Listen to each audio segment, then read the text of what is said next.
the Kin Movement Studio. We wanted to take a moment to do a spotlight practice on downward dog, plank and chaturunga into upward dog, and just show you some modifications and just some quick fixes in the posture itself. So Lindsay's gonna demonstrate and I'm gonna chat our way through it. So we'll start in downward facing dog, and Lindsay just show often what we see in practice. So sometimes for beginners and stuff, they're just not sure how to get into this shape or this pose, and their back can be kind of rounded, their stance a little bit short.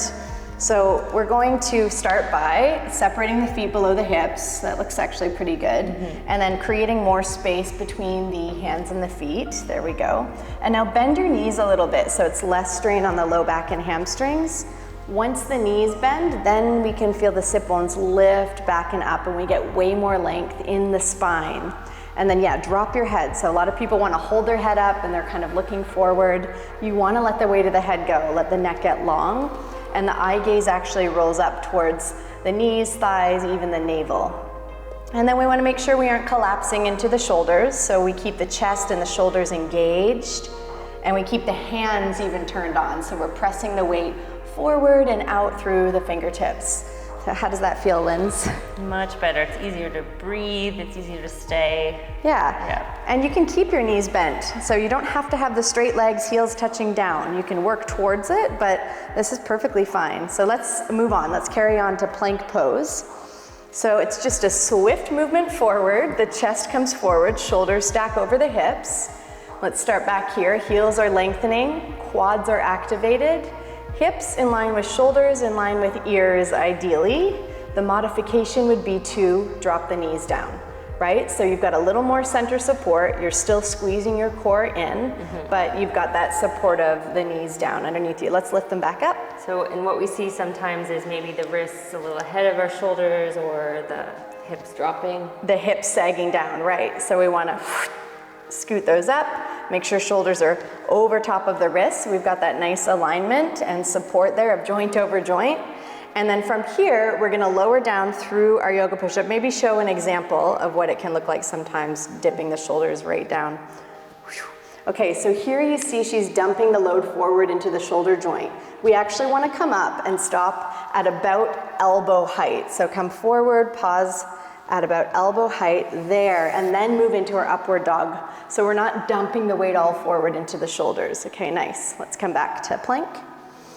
Sure. So little workout in here. So inhale, swiftly lower, exhale. Good. Inhale, upward dog. Good, and we want to really lift and open up the chest here, hug the shoulder blades together. Let's show some modifications for this, because this can be intense. We can actually come into low cobra.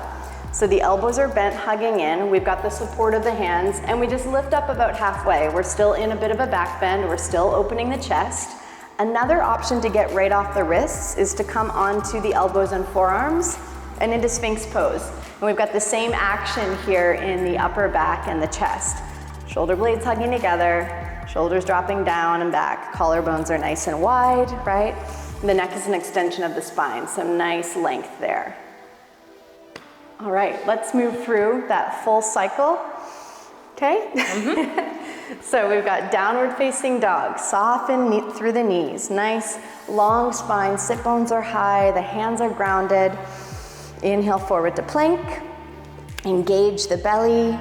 Lower down, hips in line with shoulders, good, shoulders and elbows, and up into up dog, beautiful, and then back into downward facing dog. We squeeze and hug the belly in as we shift back, just to protect the low back.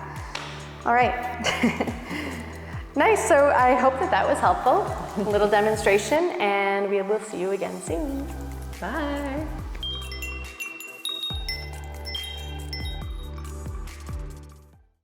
Hey everyone, thank you so much for being here. If you're enjoying what we're sharing, please give us a like, and you can also subscribe to this channel below.